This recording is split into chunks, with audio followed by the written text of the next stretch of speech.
Good evening. My name is Sona-Lee.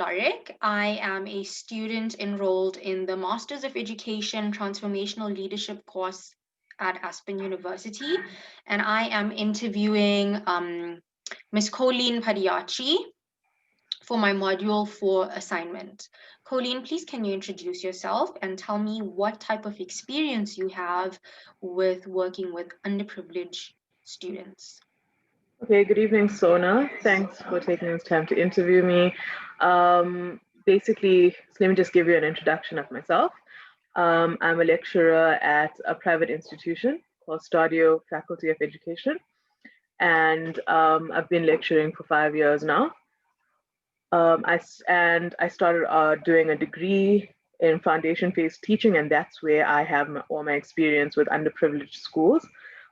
It started off in 2013 in an underprivileged school. And just to give you some background, I did most of my teaching practice in a grade R classroom that had approximately 50 learners.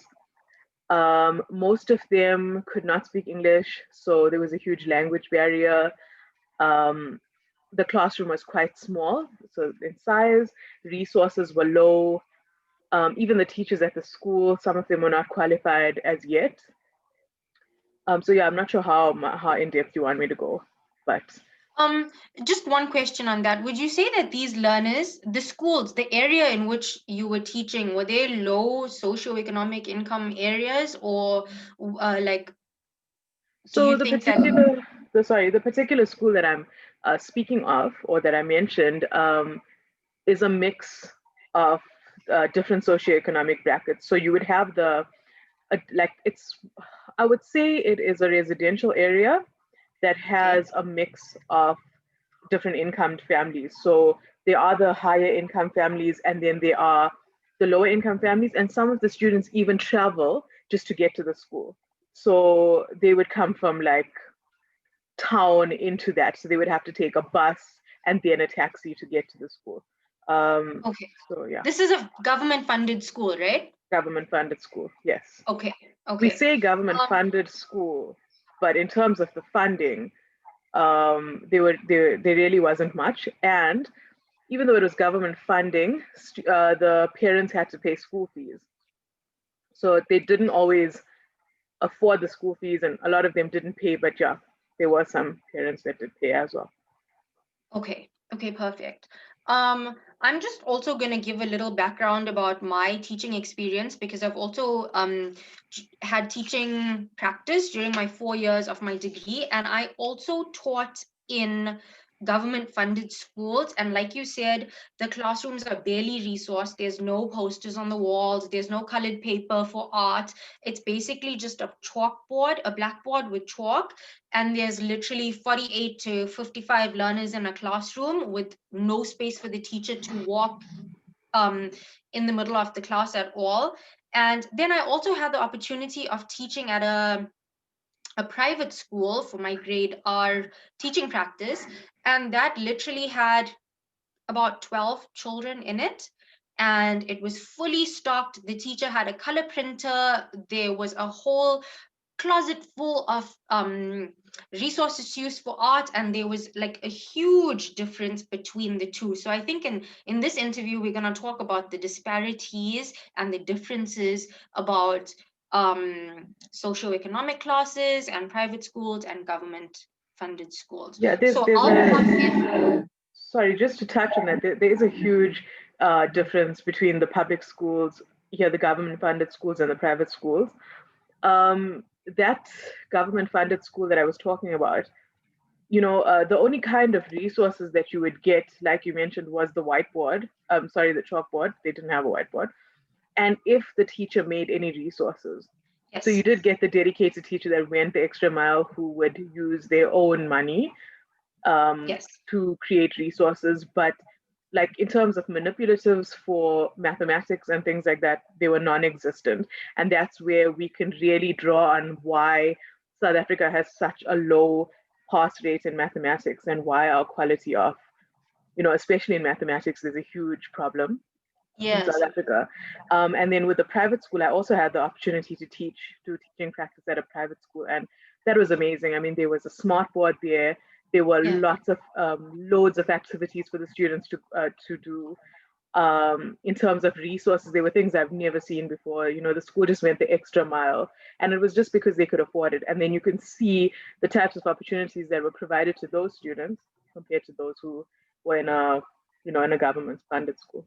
Yeah. I just want to touch on something you said. You said that some of the teachers at the government funded school were not even qualified yet. So, in terms of being an unqualified teacher, I don't think that you know how to make these resources or know exactly how to make them for your students to benefit from them in such a way. So I mean, obviously there are the few teachers who would go the extra mile, but for the most part I didn't really see teachers in my government funded school really making any resources because they had to pay for it with their own money, and state paid teachers are not the highest paid, so Yeah. they don't really have all that extra money to go ahead and make these resources for the kids.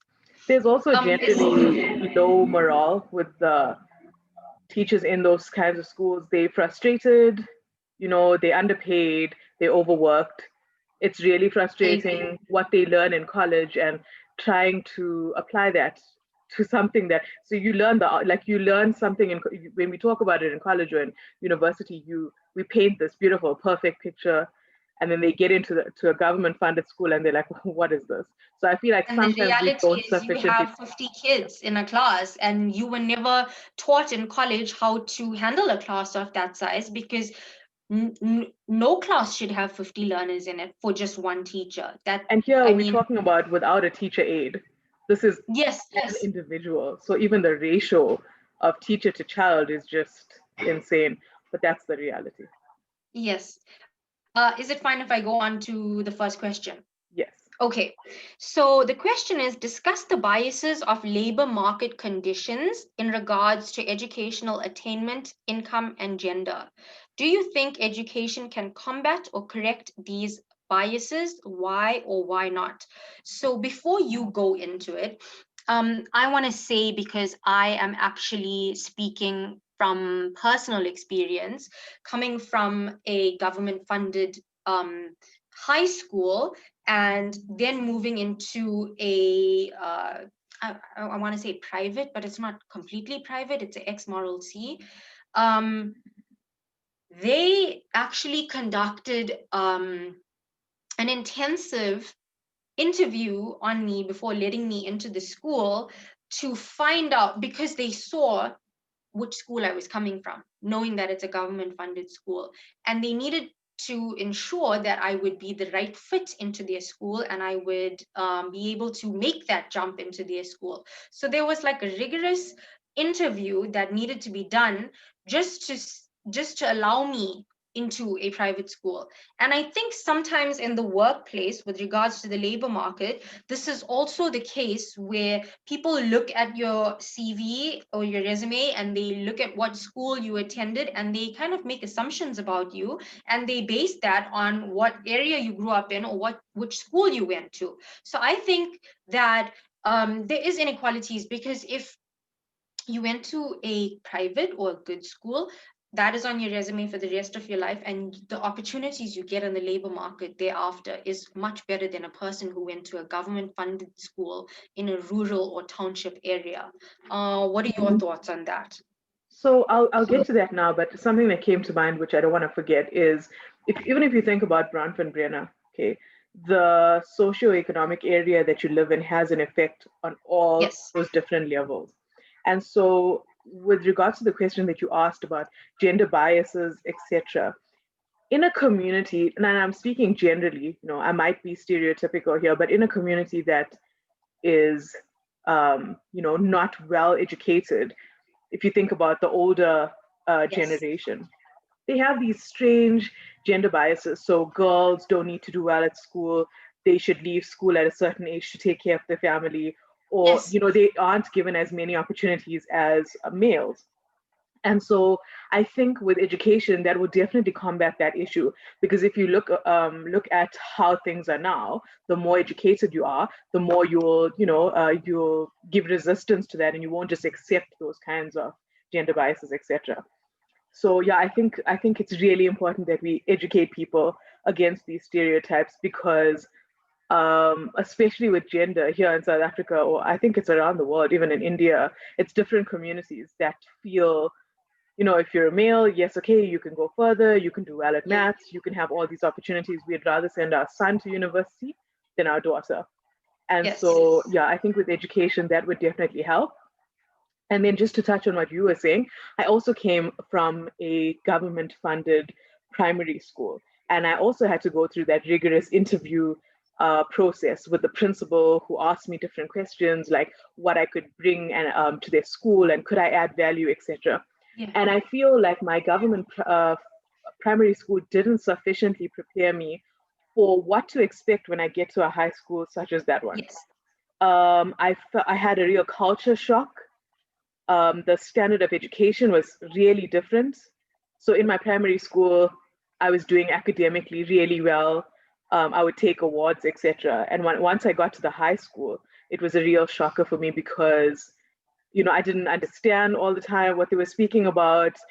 There were different languages offered, and it was a huge adjustment, which I really felt that I couldn't handle. And so that's, like I can really say that the disparity between private and public is just huge.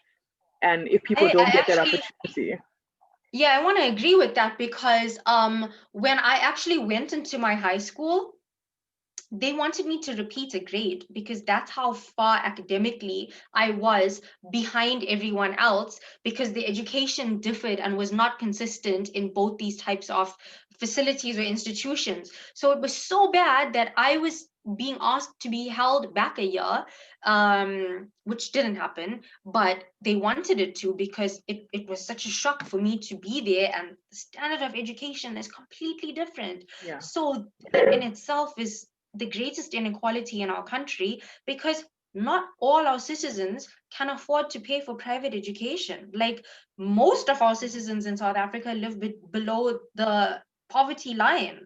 I think with apartheid and that system that was in place to keep people of color, Black people, Indian people, uneducated so that we could not get proper jobs and become a force in the country, has still rippled through these 20 years later after apartheid was abolished. It's still happening. There are still rural areas. There are still people who think that girls should not go to high school, stay home and take care of the family. And we need to educate. Education will come into play and actually teach these girls that the best way for them to support their family is by educating themselves and getting a proper job. yeah, it's just it's a huge challenge, and it's going to take lots of years to combat this problem or to actually overcome it. Because if you think about it, there's so many factors besides the economic factors, apartheid, whatever you mentioned, is also there's also like HIV/AIDS that has had a Yeah. huge impact. There's child-headed homes. Um, there's abuse, there's alcohol abuse, there's drug abuse, where children have to actually take on the role of being a parent in a family. So yeah, we could get into this and we could speak for hours, but I know time is an issue for you as well. Yeah. So Okay, I'll move on to the next question. It is discuss the relationship between family income and a student's cultural background and educational achievement. Now, I know you said you are lecturing at the moment.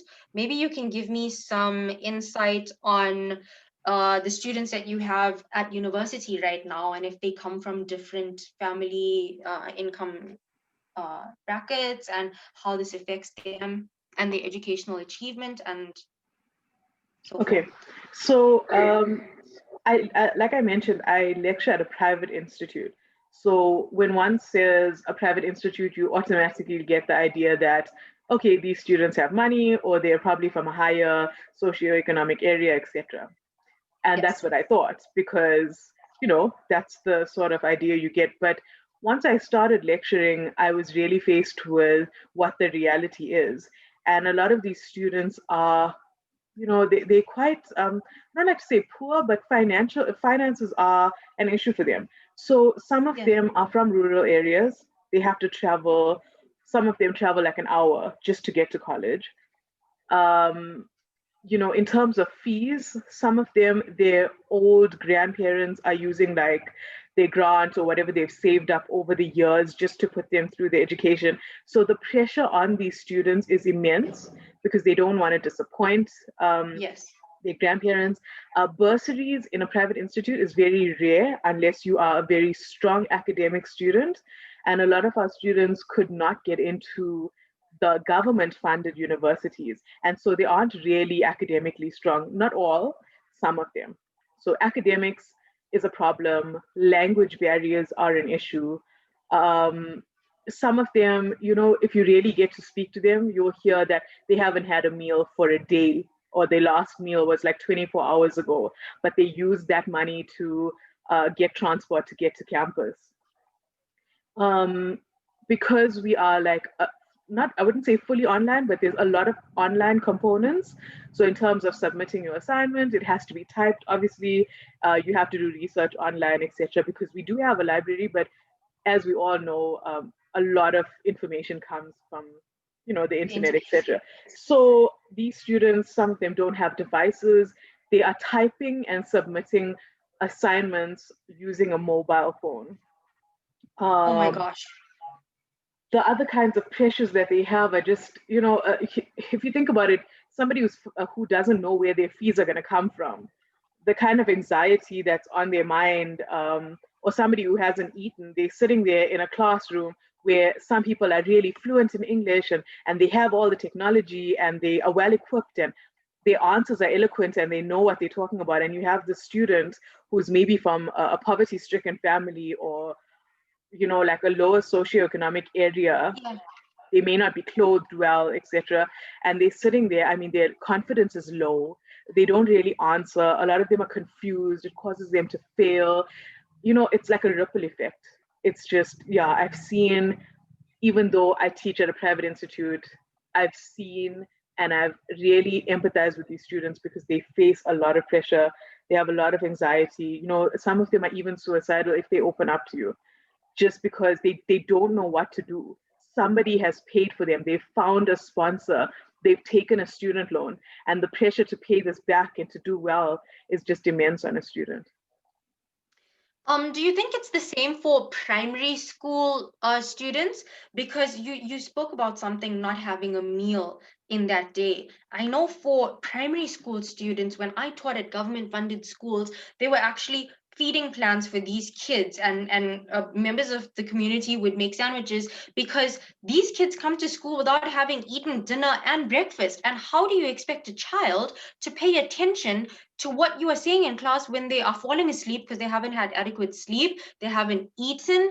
I think that when you come from a family whose resources and income is so low that you are barely making it to survive, this education is like really the last thing on your mind. You're literally just trying to survive and make it through every day. And now you have this pressure to pass and do well, and it really causes anxiety with these kids. And some of them are labeled misbehaved, naughty, ADHD. But if you look back into their history and into what they're going through and the lives that they're living, you actually empathize more with these kids. And I think sometimes teachers who are qualified and have only had experience in private schools get a really big shock when they have to teach or do teaching practice in a government funded school and face these realities, which is what most South Africans are going through today. There's only a small percentage of South Africans who can really afford private education.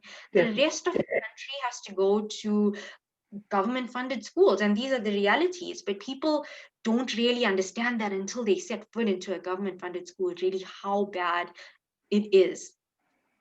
Um, do you mind if I go on to the next question?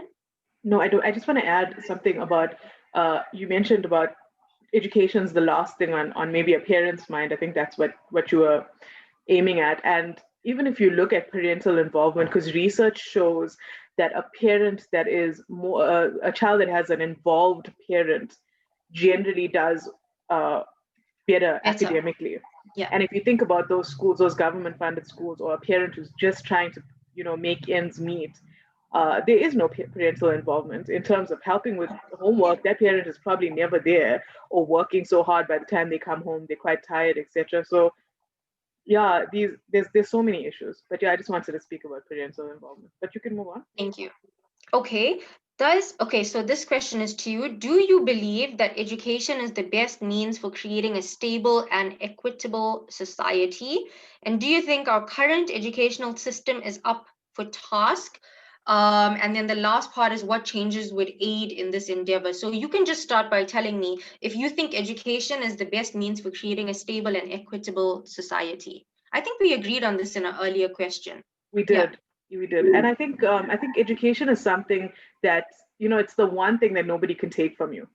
It empowers you. And even as Nelson Mandela said, knowledge is, it's power. And it's there's there's something about being educated that will open up doors for you. But as we spoke about how there's such a huge inequality between the education systems in South Africa, I really think that if we could get every student is afforded that opportunity to have the same education, Yes. then we could make this work. But right now, the inequality is it's too vast at the moment. So what do you think? It says is our current educational system up for task? I think it is. I Definitely. think there's still a lot of progress to be made in terms of education in South Africa. Um, as you said, it's not consistent. It's not the same. There's too many differences. So people coming out of a government funded school and people coming out of a private funded school have two separate realities when they're going into the working world. And it's sad to say, but government funded school students usually become cashiers at stores or something with manual labor, as opposed to our private school kids who graduate from school and end up taking office jobs. Um, If so if we look at Vygotsky's theory, right, of if we talk about the zone of proximal development, that basically says the people around you are the ones that are going to help you to do better or to get to that point that you can't get to. And in these yes, lower socioeconomic areas, generally, they don't have that kind of scaffolding and support to get them to their ultimate potential, which they probably have. But on the yes, other side of this coin, there is that nature nurture debate. And some people are just born with those innate abilities, like they are just brilliant mathematicians, whether they uh, are in a low helped or income family, yeah, yeah, or not. Or some of them are beautiful artists, or they have this ability to write poetry or whatever it is. There's all these things that could just be something that was built in with genetics. So there's two sides to that debate, because some of them do build that resilience. Doesn't matter what they've been through, what kind of yes, place they lived in, what kind of opportunities they were afforded. There are beautiful success stories in South Africa where they've overcome things and they've made it. Uh, there's lots of stories like that, but there are also those people who get forgotten.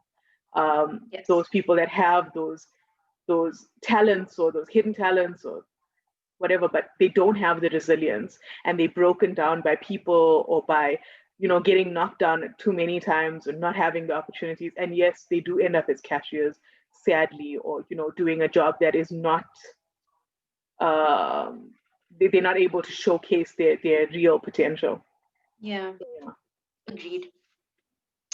Um, Next it says, analyze the issue of equality of educational opportunity. So how have you seen evidence of educational inequality? And then what measures can be taken to combat this? So I'm thinking the opportunity to actually access education firstly, and the opportunities of the students coming from low socioeconomic backgrounds. How is it equal, or how is it the inequality of not being able to access a private school education? Luckily, we've seen now with the BEE, so Black Yes. Empowerment and Socioeconomic, they are trying to overcome this. And so people are given a lot more opportunities than they were previously because of the color of their skin, because the government has taken into consideration that these people were previously oppressed. And now we are given a, well, I'm saying we, but I'm talking about Black people in general in South Africa are given an opportunity. So I So it's feel called like BEE, right? So it's Black Employment, I think it's Equal Black Employment, economic. It's Black economic equity or Empowerment. empowerment. Yeah, yeah. Yes. Yeah, so with that, I think a lot of people are given more opportunities than they were previously, and that's great because we can see, um, people are really given that platform to show their potential now. Not everyone, because like we were saying, some people are still forgotten. Some people don't build that resilience to get to a point where they're given that opportunity. But yeah, I don't know. I think things are changing slowly, but we're getting there. Yes.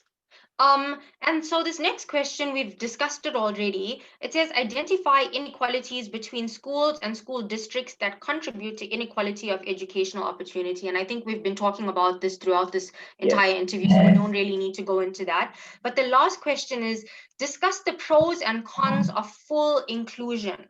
What measures should be taken by schools to ensure that this endeavor is successful? So I'm going to say full inclusion is including kids with learning disabilities, including kids from low economic or low income households, including all the children of South Africa on an equal level, given the same equal opportunities throughout their education. Do you agree with that? And can you elaborate on it? Yeah, I do. I definitely agree with you. And I must say that in South Africa, I think we're quite backwards in terms of inclusive schools. When you hear the word inclusion in South Africa, you basically think a child with maybe a physical disability or maybe a Yes. child that is dyslexic, so a mild learning disability. But a lot of teachers have stereotypes and they have this huge resistance towards including all children. And I think inclusion is something that needs to be included in our curriculum, even because even if you look at the resources that some schools use, they're not even inclusive. And we talk that's Yeah. that's grassroots level. Because think about a child that is maybe the only black child in the class and all the resources are only of white children, or even the examples that teachers use, some children just can't relate. Like they're talking Yes. about going to theme parks and a child is sitting there and they have no idea what this teacher is talking about, or maybe they've seen a picture of it. They can't relate. And so in South Africa, I think we really need to work on that in terms of when we're training our teachers to be more inclusive, to be inclusive of that child that doesn't have a mom, or is living in a home where they have a blended family, with Yeah. yeah, it's that, or even that child that is living in that poverty stricken area. Are we inclusive enough to include that child? And then when you go to the disabilities, a lot of teachers, we have schools for students that have disabilities, so physical disabilities, and then we have a school for students that are blind, for example, students that are deaf. There are all these schools, but I feel like the ultimate, or I know it's like I'm basically talking. If we had like the in the ultimate in the dream world or whatever, we would have a school where we are fully inclusive of all kinds of students, because I really feel like we can learn from each other. Doesn't matter what disability you have, or what your challenges are. But I don't know if we'll ever get there. But I think with education, we can overcome these things. And I think with educating people, especially in communities where they have, so like in some communities, they don't understand why a child has a disability. They almost say that it's witchcraft, or Yes. it's strange things like that. And I think with education, we can combat those things and we can allow these students to feel more included. I agree with you, but I wanted to add something. I think that it comes from teachers ourselves when we are studying at college. Because when I did my teaching practice, I worked with a lot of older teachers who had been teaching for like 20 years already. And they seem to take the approach of a one size fits all, basically. All my students are the same. I'm not gonna differ my teaching strategies or whatever. Everyone gets the exact same. And that's not the case because everyone is different and they deserve different things from the teacher. The teacher should be able to give that to them. And I think Exactly. some of the older teachers are not really willing to do that because they all are so stuck in that one type of teaching that they're used to. They don't understand the inclusion of all these things like autism and ADHD. These are seemingly new things, although it's not really new, but it's only been brought to light recently. So these teachers don't really want to take the extra effort and include all children. As I said earlier, You, children are just labeled as naughty or something yeah, and told to take medication. There's no real guidance for these kids or acceptance or inclusion for them, exactly. which stems from teachers also, not just the educational system, but Yeah. the It's educator. That's definitely true. Even if you think about so a basic Howard Gardner's theory of multiple intelligences, not we all don't learn in the same way. Some of us are kinesthetic learners, and some of us are visual learners. Some of us, for example, and a lot of teachers don't take that into consideration. They just expect you the chalk and talk method. So you basically sit there and you are Mm, filled with information, whether you agree with it or not. And so, even in our teacher training at the moment, we are trying to move students away from that. And we are explaining different types of teaching methods and why they would work and why wouldn't they work. And, we are really trying to combat that because that was the old traditional way of teaching. And learners just don't learn like that anymore. So, exactly. yeah. I don't think that there are any cons to having a more inclusive curriculum and inclusive schooling system. I think there are only pros, and we all could benefit from inclusion. The only con, and I wouldn't say it's a con, but like I was mentioning, the resistance from teachers. A lot of teachers Yes, are just resistant to change. Anything that's new is threatening to them. And I think the only con would be the kind of effort it would take to get these teachers, the older teachers that you were mentioning, on board. Wouldn't I yeah, wouldn't say, I I don't agree. know if you would call that a con, but it would be something that would be intensive and it would take a lot of effort. Yeah, I agree. Yeah. Colleen, that is all from my side. Thank you so much for taking the time to do this for me. I really appreciate it, and I feel like we had a quite a intense discussion here, but I learned a lot from you. Thank you.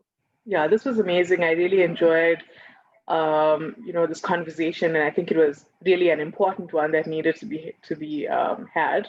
So yeah, I appreciate you choosing me for this interview. I wish you all the best for the rest of your studies. Okay, thank you. Thank you.